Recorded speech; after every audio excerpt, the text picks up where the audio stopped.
When did it become guilt? That five-letter word that can do so much harm on the inside. When we think about weeds and we think about them robbing the nutrients of the plant, the nourishing plant that we are growing in a garden. This garden be our internal garden, the heart, the soul of our heart, that we place seeds in there, and seeds have been placed spiritually by our Creator, but that we continue to place seeds to nourish seeds, and eventually they take root, they germinate, they sprout through our nervous system and spread throughout our bodies as vines do. And as you may well know, the nervous system is the communication channel of our bodies. That when, as a what I was learning in nursing school, and what I learned even being a pharmacology instructor, the more I delve into pharmacology and the biological effects of drugs, medications, herbs, etc., is that when you take in a drug, it doesn't just affect your stomach. There are what we call side effects. Side effects are often those common reactions they've seen in clinical trials. This are and reported side effects. This is what occurs if you take this drug. The reason why there are side effects is that every single organ system in our body, the cells, they interact with each other. So we have these biochemical um, transmitters or hormones that signals throughout our bodies telling us what to do. Like they're housed in certain places. You think about the pituitary gland. They're housed there, and they are released based on the control of, say, for instance, the hypothalamus. When you think about, there's a master gland that says, okay, we're low in this, so release this. This will trigger, this signal will go to the appropriate organ, our kidneys, etc., and it'll release those hormones that will are enzymes that will help us to digest food, to maintain mental balance. When we think about emotional balance, serotonin, norepinephrine. And so these chemicals are in different places throughout our bodies. And these nerves, as you know, the nervous system, it penetrates every part of our body. When you think about the spinal cord and people getting their spinal cord damaged, and how that can lead to paralysis, because as you see, the vines, they spread out to our digestive tract, to our bladder, etc., to keep it working correctly. And we get these signals throughout our body or in our brain. The master mind, it tells our bodies to, okay, walk, or to speak, or to digest food. This amazing communication channel that we have um, helps to keep us functioning. As I speak now, thinking about the fantastic craft that we are. And so, as we take in emotions, as we take in anger or fear or worry, we continue to sow those seeds and nourish them inside of us, to a point they become these mental constructs. The way that we process information, and they attract things that are like themselves. Weeds attract more weeds. And so, as we take on what I've been talking about, these weeds, anger, shame, and then today guilt, that it becomes the how we express ourselves in life, because these communication vines, they lead up to our brain. It affects how we thought, how we process information, whether it's in truth or whether it's in false distortion. And these physical manifestations that we have, the stomach pain, the backache, the migraine headaches, all have an emotional trigger, if you will, related to them. And it's when I started in nursing And in the hospital, when I became a nurse, or started as I was in the hospital as a student nurse, grad nurse, and then a registered nurse, mainly working in Missouri. That you begin to understand that managing a disease is not the way to go. It is preventing that condition from occurring, to helping people to regain the power of choice and to use their mind creatively these what instead of developing stories that become our future, that because my father, my mother experienced this, I'm going to experience it too. And I believe I had a something that interfered with those thoughts that we often see in the world, was my mother's principles that I talk about on Friday, and how she helped me to heal from the inside out.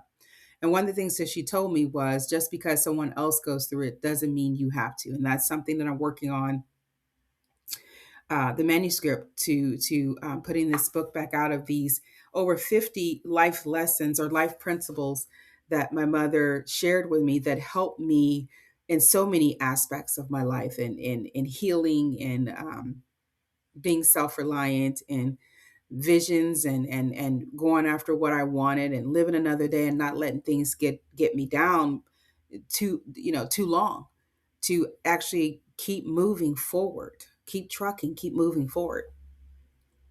And so what I started doing was starting to helping people to see that they were in control of their lives. And I wanted to be on the opposite side, prevention. And there came authors, uh, Dr. Phil, Louise Hay, Gary Zukov, um, many more, James Allen, um, Neville Goddard, The Power of Positive Thinking, Norman Vincent Peale, Dr. Miles Monroe, were a lot of these new thought, what they consider new thought authors. Dr. Miles Monroe was a pastor, Bohemian pastor. Um, but the thought in that we are not our experiences.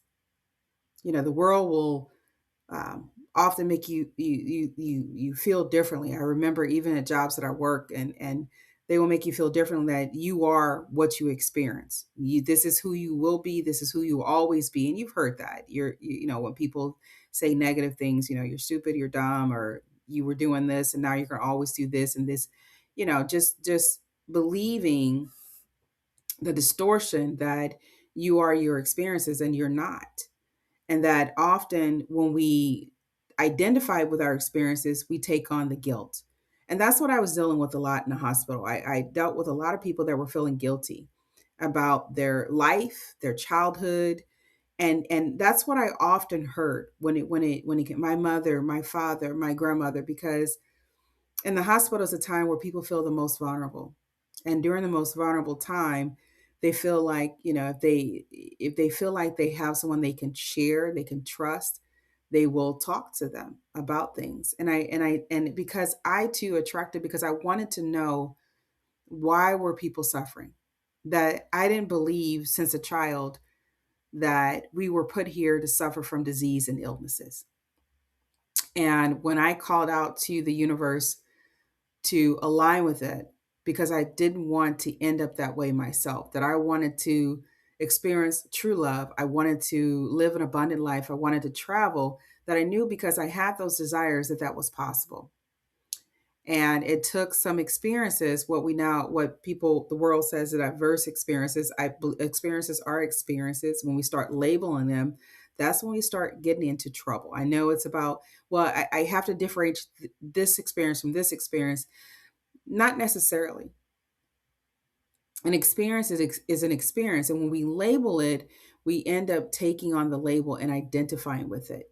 And then we start experiencing it, not only in our mind, but also in our bodies. For a long time, I didn't label what happened to me.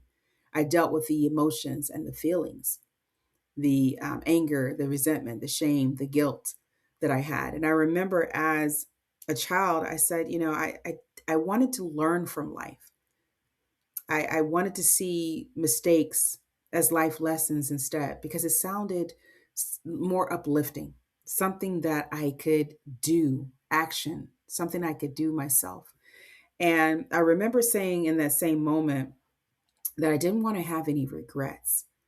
And guilt often comes from we feel like we should have done something and we didn't do it. Guilt can come from self-imposed guilt, where our mind, we're telling ourselves that you should feel guilty, versus others. You should have known better. Why didn't you do this? We start getting into the coulda, shoulda, woulda. That starts bringing in negative emotions, regret, and shame and guilt. And even with my father, and understanding that no child makes an adult do anything. That even as a young girl, even though I still had anger afterwards, even as a young girl, we have to understand that even with my father, we have to understand that we're not responsible as children for adults' behavior.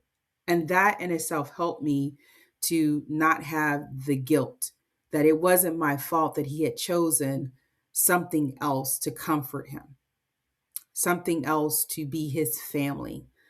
And so when we think about the seeds we plant and we think about guilt, we have to, in order to address any behavior, something that we're doing, because often guilt can be expressed in overeating, over drinking, under eating, under drinking. It's like you punish yourself and you can punish others, where you feel like you don't deserve to be loved.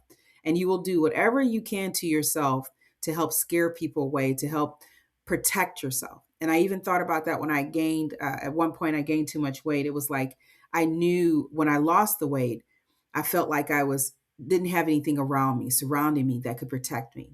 And I didn't realize until after the fact that that weight was a protector. I knew in my mind intellectually that that's what people that were overweight, it wasn't just about being overweight, but it was about what they were protecting. They were protecting themselves.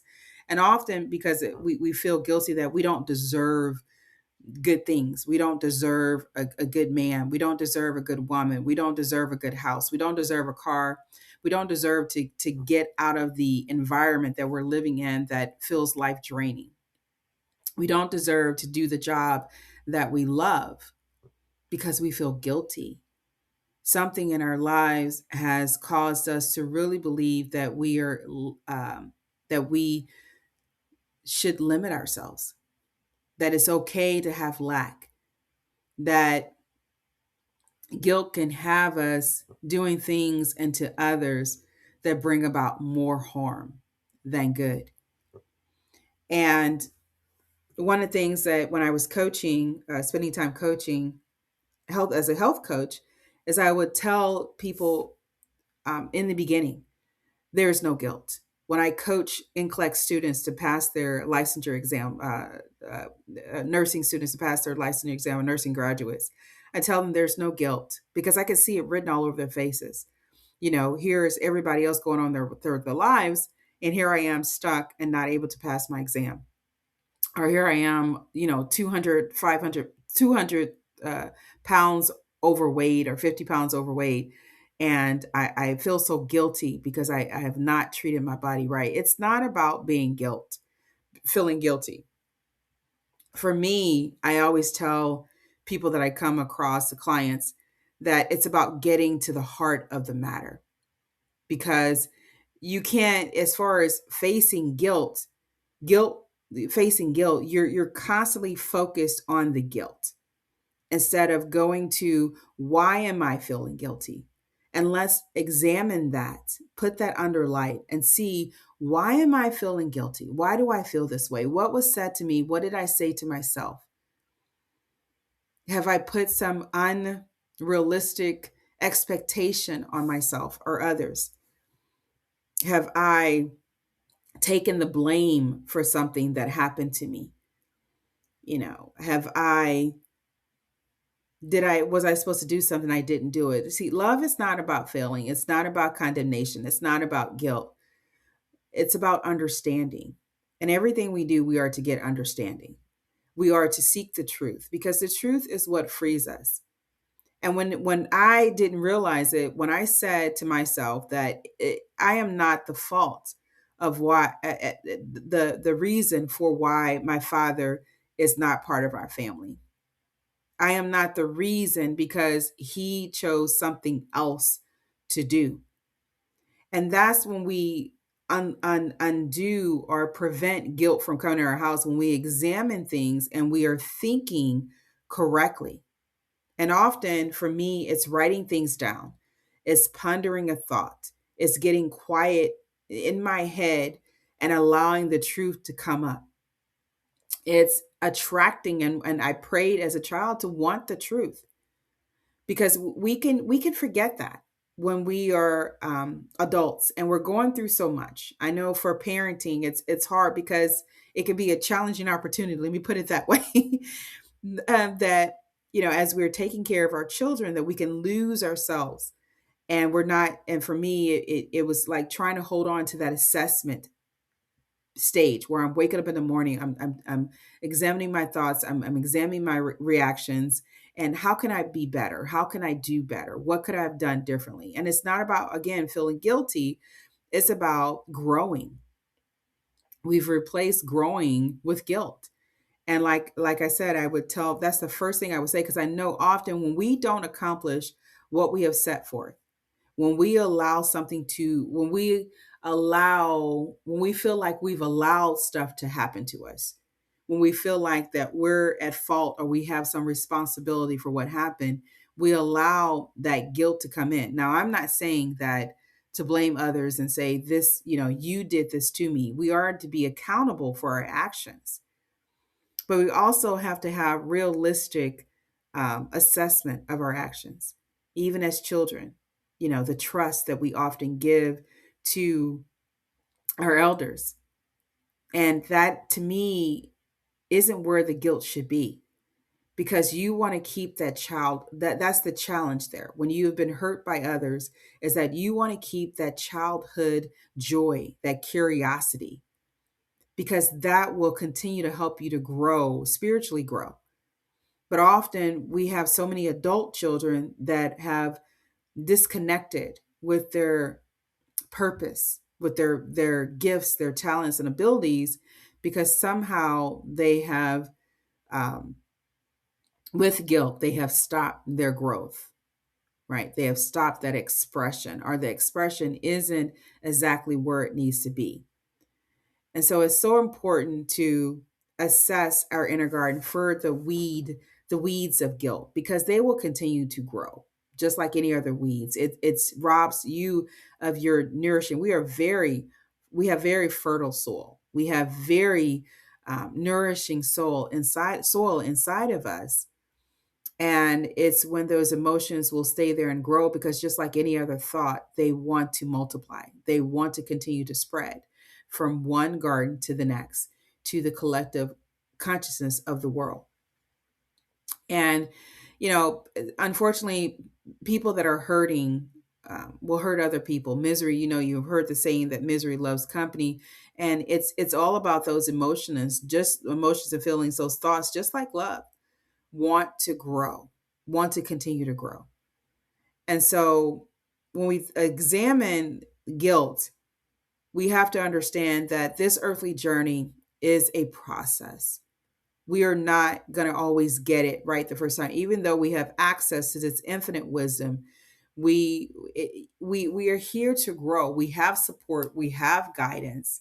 And when we don't get things right the first time, the second time, the third time, no matter what it is, it could be a test, it could be writing a paper, it could be starting your own business, it could be dancing, singing, music, artistry.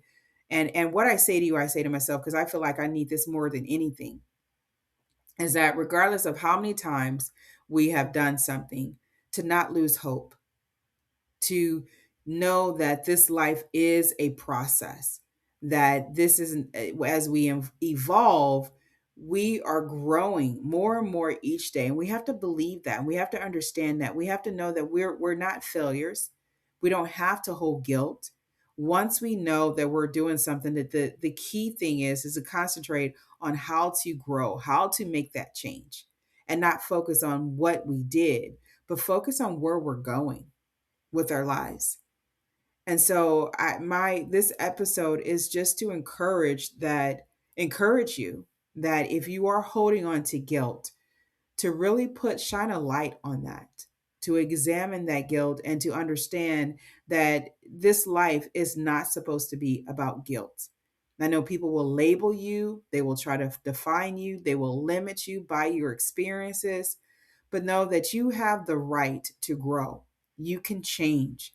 You can change your habits, you can change what you're doing, but the key is not to cover it up, not to stop living, not to stagnate your growth, but to accept accountability, personal responsibility for your life, because the more we continue to live in the past, the more the past distorts our present and our future. And so I just wanted to get on to speak about one of the weeds of guilt and how I'm encouraging you to really let go of the guilt, because it'll keep you doing things that you're not want to do. You want to know why you're not growing? It's because of often because of the guilt that you are experiencing, that you're holding on to, that you feel like you have to hold on to. We're not doing ourselves any good. We're not doing our humanity any good. We're not doing our conscious, the collective conscious, any good by holding on to guilt, because there's too much guilt on the world. And guilt, like I said, can lead to other actions, other under and over reactions, violence, um, just other negative emotions, because like attracts like. And at some point, we have to say enough is enough. So I'm going to say no guilt. Examine, excuse me, it's okay to look at your past, but not stay there. To choose to let go, to choose to take responsibility. And we take responsibility, we are being accountable, and we're changing our thoughts, dismantling the thoughts that created guilt in the first place. This is Timika Chambers with Create a Generational Love Cycle. I hope this episode has been helpful to you. Definitely subscribe and pass on this message if you feel like someone could benefit from it. I know there are many guilt. I know what it feels like to feel guilty, but I also want everyone to know what it feels like to be free of guilt. I'll talk to you soon. Take care of yourself. Make this lifetime great, because within you is the power to do so.